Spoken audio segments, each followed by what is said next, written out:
Well, opening night of the 2021 NBA season just finished up, and boy was it exciting. We had the return of Kevin Durant, we saw the defending champions defending their title, and we surely learned a lot about all of the teams that played along with their outlooks for the season moving forward. The Brooklyn Nets, Golden State Warriors, Los Angeles Lakers, and Los Angeles Clippers all played tonight, and there was a ton to take away from their performances, which brings us to the topic of today's video. Today, we'll be discussing 5 things in particular that we, as a collective of fans of the game, learned from these games about the teams and players involved, and why these are things we should keep an eye on moving forward throughout the season. Before we start though, it turns out about 68% of you watching right now aren't even subscribed to the channel, so please, if you enjoy the content, consider hitting the subscribe button, as not only does it help out a ton, but I would also very much appreciate it. Now with that being said, let's begin. The first big lesson we learned from these opening night games is that Kevin Durant is back, meaning he's already looking like he hasn't missed a beat and he's ready to play as if he didn't just sit out an entire season because of a torn Achilles. I mean, from the opening tip, he was aggressive, he was getting to his spots, he was knocking down tough looks, and quite simply, he looked like the unguardable 7-foot freak of nature that we've come to know before his injury, having put up a nice 22 points in just 24 minutes of playing time in this game, as he didn't really need to play all that much in the second half because of the size of the lead that the Nets had.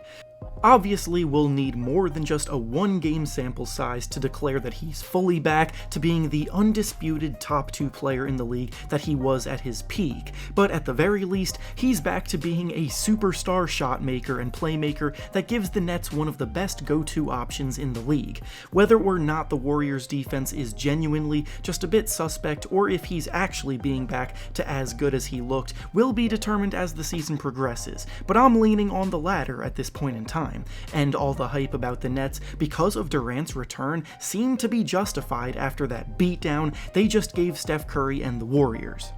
Speaking of Steph Curry, the next point of discussion that we learned from the opening night of games tonight is that Steph Curry alone simply is not enough to carry a team to contention, especially in this loaded Western Conference. Last year, Curry missed almost the entire season because of injury, so with him returning this year, many were excited to see him and his Warriors team return to contention. When Klay Thompson re-injured himself, it definitely hurt, but the team went out and acquired Kelly Oubre to fill that void and did well doing so, and the narrative all of a sudden by many became that the Warriors were still good enough to be one of the best teams in the Western Conference. I'm sorry, I know it's just one game, but this Warriors team is simply just not nearly as good as the general public was led to believe. Curry thrives in systems where he doesn't have to go out of his way to dominate, stepping out of his comfort zone, having top-tier supporting casts throughout the entirety of his prime.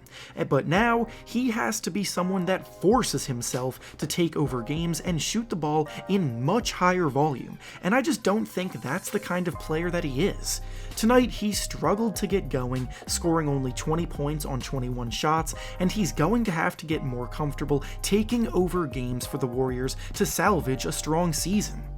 Then this brings us to the next thing that we learned from opening night, being that we have to accept the fact that Andrew Wiggins is just not ever going to be anything other than what he already is. I'm so tired of fans singing the same song and dance about how this is the year Wiggins takes that leap that we want him to take, especially with him now being on the Warriors and in their system. The Warriors fans have been emphasizing how him being in this kind of environment is going to bring out the best of him, but that just simply is not going to happen. Wiggins is what he is. He's a volume scorer who will score a decent amount of points, probably in the 20-ish range per game, but the way he will go about getting them will not be conducive to winning basketball games. He's inefficient and inconsistent, he takes a lot of bad shots that throw off the momentum of the offense, and his impact outside of his scoring is minimal to say the least. Am I saying he's a bad player?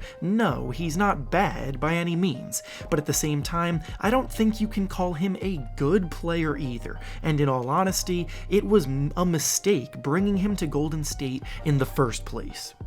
Now, going over to the second of the 2 games played tonight, another thing we learned from opening night of the NBA season is that the Lakers are likely going to experience some championship hangover throughout the year. Now, we've seen plenty of examples of this through teams winning championships in the past and then starting the season slow the next year, and honestly, it's completely reasonable and not a cause for panic by any means. These guys accomplished the biggest goal there is in the sport, making it to the mountaintop of the league, taking home that Larry O'Brien trophy, and like most champions, they likely celebrated this accomplishment a good bit in the offseason. Plus, you have to take into account that this was the shortest offseason the NBA has ever had, with only about 70 days separating the last game of the NBA Finals and the game they played tonight, and an even shorter amount of time between the last game and the start of training camp. With such a short amount of time to rest their bodies and regroup before a new year, even coach Frank Vogel spoke to the media about how the team would likely not be at 100% physically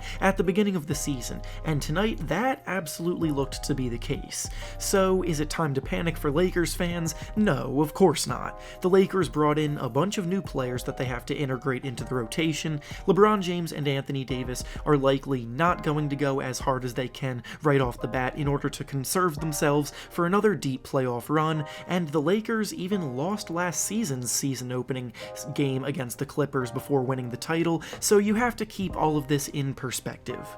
And finally, the last major point of discussion we learned from tonight's set of games is that the Clippers are still a damn good team, despite most of the fans of the NBA turning on them after last season's collapse. Yes, they are very easy targets for jokes and ridicule by the fans, but the fact of the matter is that this is still an incredibly talented team, with 2 studs in Kawhi Leonard and Paul George leading the way, terrific depth with productive role players like Lou Williams, Serge Ibaka, Luke Kennard, and Patrick Beverley amongst others, and now they have a chip on their shoulder with something to prove, lighting the fire all season long after the embarrassment they suffered a year ago. Last year, a ton of people saw them as the best team in the Western Conference, and even though that proved not to be the case, they will still be near the top of the standings this year, putting themselves firmly in contention. Kawhi Leonard is still one of the best players in the league, and Paul George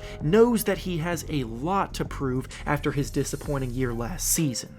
And with that being said, that's all I have for you today. Make sure to like the video, subscribe to the channel, and comment down below what you learned from these opening night games. Thanks for watching, and I'll see you all next time.